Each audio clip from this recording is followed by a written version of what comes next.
por mí en la cruz del Calvario, por mi liberación.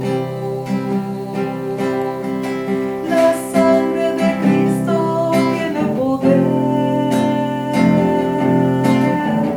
La sangre de Cristo tiene poder. Bendita sangre derramó por mí en la cruz del Calvario, por mi liberación. La sangre de Cristo tiene poder. La sangre de Cristo tiene poder. Bendita sangre derramó por mí. Leemos en la carta a los Efesios capítulo 1, 7 al 8. En Él hemos sido redimidos por su sangre y hemos recibido el perdón de los pecados, según la riqueza de su gracia que Dios derramó sobre nosotros, dándonos toda sabiduría y entendimiento. Hola, queridos hermanos. Hemos iniciado la catequesis 2 en este mes de la sangre preciosa de Jesús. Vamos a contemplar el precio pagado del Señor en la cruz. Ustedes saben que en las Sagradas Escrituras el nombre, la sangre, se la menciona aproximadamente en 440 citas. De aquí podemos deducir la importancia de la misma, porque en la sangre está la vida. Así lo dice el libro del Levítico, capítulo 17, versículo 11. En la vida de la carne está en la sangre. Y nosotros bien sabemos que un cuerpo sin sangre es un cuerpo sin vida. Es decir, cuando nos encontramos con un cuerpo que está separado de la sangre, significa que esa vida ya fue entregada. Y también sabemos que para que se cumpla un testamento, tiene que comprobarse la muerte, ya que un testamento entra en vigor con la muerte. Hermanos, Satanás fue derrotado para siempre por la sangre derramada de Jesucristo, el Cordero sin mancha, la única sangre que aplaca la justa ira divina. Por eso el Hijo de Dios es propiciador, porque satisface la justa ira de Dios. Y el suyo es un sacrificio vicario, ya que se entrega en lugar tuyo, en lugar mío, porque nosotros todos estábamos muertos, como dice el apóstol San Pablo en su carta a los Romanos capítulo 6. La paga del pecado es la muerte. Gracias a la pasión y muerte de nuestro Señor Jesucristo, gracias a esa sangre preciosa derramada de valor infinito, es que Él nos obtiene la vida eterna en el árbol de la cruz, que es el árbol de la vida, y cuyo fruto pende, ese fruto que cuelga del árbol de la vida es Cristo. Jesús que nos concede, Él nos concede la vida eterna por su sangre. Y esa sangre preciosa, divina, rubicunda, pura, es la savia de ese árbol. Por eso es que nosotros también decimos que el Señor es nuestra salud. Por este motivo nosotros tenemos que aprender a invocar la preciosa sangre. Por este motivo tenemos también que aplicar la sangre preciosa de nuestro Dios misericordioso, que no se quiso reservar nada. Tenemos que aprender a invocar y a aplicar su poderosa protección, su sanación y sobre todo su liberación. Con su sangre preciosísima, Dios nos arma para el combate, ya que nuestra vida en la tierra es lucha, es batalla, es milicia. Tenemos tantos enemigos interiores, nuestras carnalidades, que permanentemente nos están haciendo la guerra, que nos impide levantarnos, elevarnos hacia Dios, que nos impide buscar esos bienes espirituales, celestiales. Esa carnalidad que la descubro en los deseos de venganza, en las pasiones desordenadas, en nuestras propias violencias, en esas faltas de perdón, en ese rencor, en el orgullo y, por qué no decirlo, en nuestra soberbia, de querer tener siempre la última palabra, de querer hacer siempre nuestra propia voluntad, de querer tener la razón, de que se haga como a mí me gusta, como a mí me parece, como yo lo digo. Esa soberbia que tantas veces se manifiesta en autoritarismo, en cerrazón, en distanciamiento, en ese creerme que soy mejor, en pensar que soy más santa, más santo, en pensar que soy superior o sentirme superior. Tenemos también tantos enemigos exteriores, el mundo, sus vanidades, la sensualidad, el materialismo, tantos engaños, tantos crímenes, tantas imposiciones económicas, esta pandemia, tantas enfermedades. ¿Para qué hablar de las adicciones? Hermanos, desde siempre el hombre tiene que hacer frente al dragón infernal.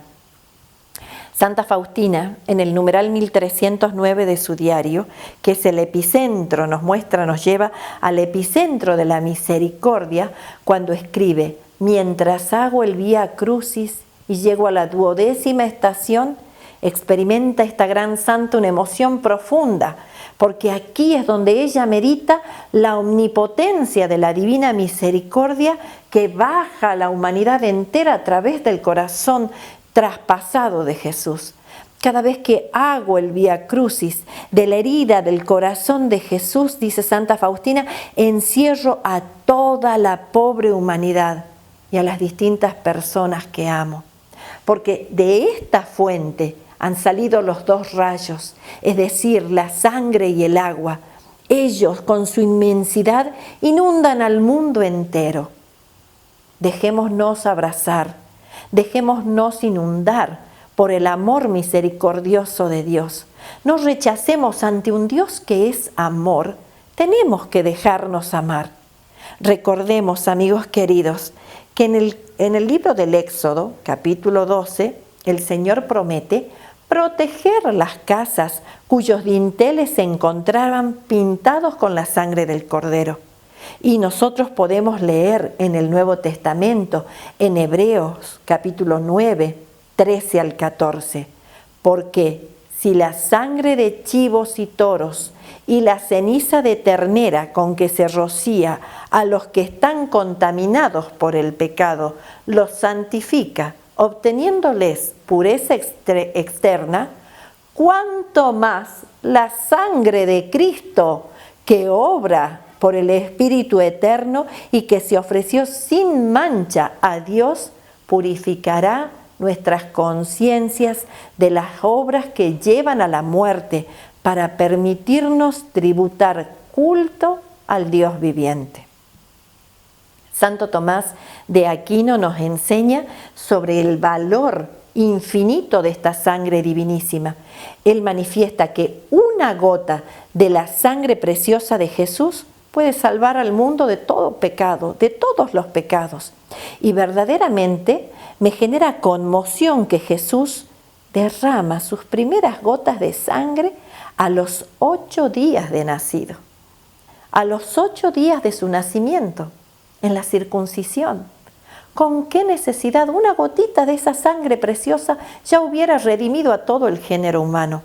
La circuncisión que podemos leerla en el Evangelio de Lucas, capítulo 2, versículo 21 al 24.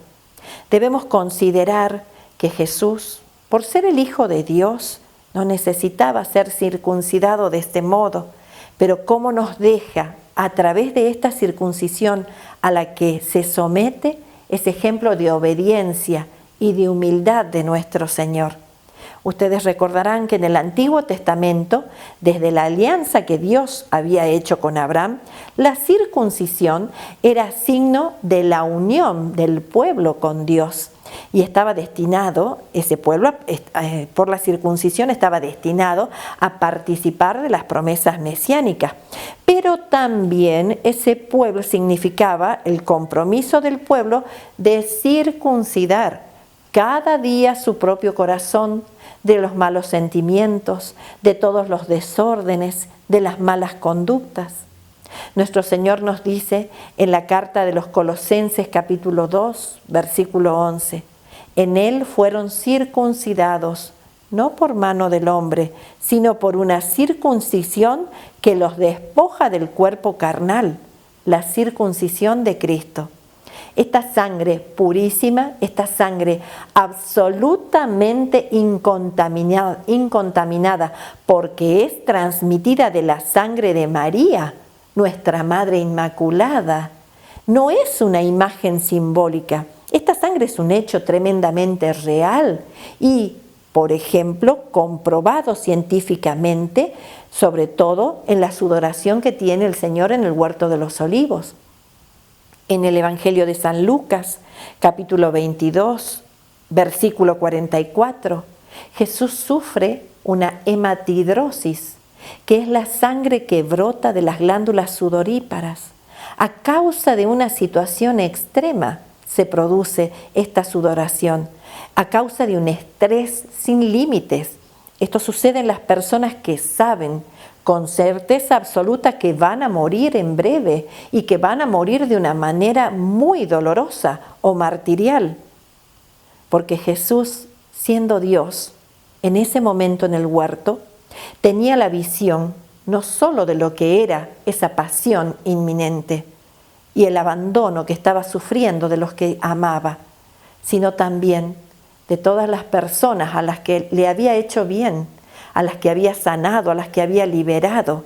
Y veía el Señor, por ser Dios, todos los crímenes, todas nuestras atrocidades, todos los pecados que se cometerían a lo largo de los siglos. Y ese tajante desprecio que muchos mostrarían antes de esa entrega de valor infinito en la muerte en la cruz. ¿Cuánto tenemos que reparar, queridos hermanos? En la carta apostólica India Primis del Papa Juan XXIII, él manifiesta que es muy justo que la sangre preciosa se le tribute el homenaje de adoración y de gratitud amorosa. También lo manifestó Santo Tomás de Aquino en el himno Adoro te devote. Esta sangre tenemos que recordar siempre que está en la Eucaristía. Esta sangre está en cada Santa Misa y se da a todos los que le amamos, a todos los que con fe nos acercamos arrepentidos de nuestras faltas. La Eucaristía nos diviniza porque nos introduce en esa vida santa trinitaria a través de la gracia. La Eucaristía nos alimenta, la Eucaristía nos fortalece, nos fortifica, nos purifica, nos libera. Cada vez que recibo a Jesús en la Eucaristía, yo me transformo en un cáliz viviente. ¡Qué don, qué gracia, qué privilegio de los bautizados! No podemos dejar tampoco de considerar tamaño dolor de la flagelación, de la crucifixión. Jesús no tenía necesidad de dar de este modo testimonio de su amor supremo por cada uno de nosotros, al punto de permitir, ya muerto, que el soldado le atravesara el corazón. Miren, muerto no quiso reservarse ni la última gota de sangre y agua. Así responde el Señor a esta humanidad violenta. Cuando el soldado con la lanza le parte el corazón, Jesús responde derramando más misericordia. El Señor nos dice en el número 367 de los escritos de Sor Faustina: oh, si pudieran comprender que yo soy para ellas, para cada una de nosotros, el mejor Padre, que para ellos de mi corazón ha brotado sangre y agua como una fuente desbordante de misericordia, que para ellos vivo en el tabernáculo como un rey de misericordia, que deseo colmar a las almas de gracias, pero no quieren aceptarlas. Esto es una queja divina. Continúa diciendo el Señor. Y escuchen esta queja del Señor. Es una queja divina. Tienen tiempo para todo. Solamente no tienen tiempo para venir a mí a tomar las gracias, dice el Señor. ¿Valoramos nosotros esta sangre divinísima? ¿Acudimos a ella? ¿La invocamos? Si bien podemos hacerlo a través de las letanías a la sangre preciosísima, nosotros tenemos como obsequio un don maravilloso que el Señor nos viene a dar, y es esta oración dictada por Él mismo, la coronilla a la divina misericordia. Esta coronilla, ya lo hemos estado aprendiendo, tiene un origen divino. Esta coronilla que viene a traernos promesas inauditas, nos concede promesas magníficas cada vez que tomamos el rosario en nuestras manos. También a través del rezo de esta coronilla nos protegemos con la sangre preciosa de Cristo, a través de esta oración y a través de la Eucaristía. La sangre preciosa nos sellan, nos cubren, dice el Apocalipsis, el libro del Apocalipsis, capítulo 5, versículo 9. La sangre preciosa nos compró para Dios. Nos compró para Dios. La sangre de Cristo, podemos leerlo en el Evangelio de Mateo, capítulo 26, versículo 27. La sangre preciosa de Cristo nos alimenta y nos da vida. La sangre de Cristo, dice en la primera carta del apóstol San Pedro, capítulo 1, versículo 2, nos santifica. La sangre de Cristo, dice la carta a los Efesios, capítulo 1, versículo 7, nos libera. La sangre de Cristo, nos dice la primera carta de Juan, capítulo 1, versículo 7, nos limpia. La sangre de Cristo, leemos en el libro del Apocalipsis, capítulo 12, versículo 11, nos da la victoria contra cualquier dificultad. Y en la primera de Pedro, del 1 al 18, la sangre de Cristo rompe toda atadura heredada. Satanás no puede tocarnos cuando la sangre preciosa de Jesús nos está cubriendo. Por eso el Señor le dice a Santa Faustina en el número 299 de sus escritos: estos rayos protegen a las almas de la indignación de mi Padre. Bienaventurado quien viva a la sombra de ellos, porque no lo alcanzará la justa mano de Dios. Quiero terminar en esta catequesis alabando esa sangre divinísima derramada por cada uno de nosotros. Y vamos a hacer juntos esta invocación. Sangre de Cristo, manantial de misericordia, sálvanos. La sangre de Cristo tiene poder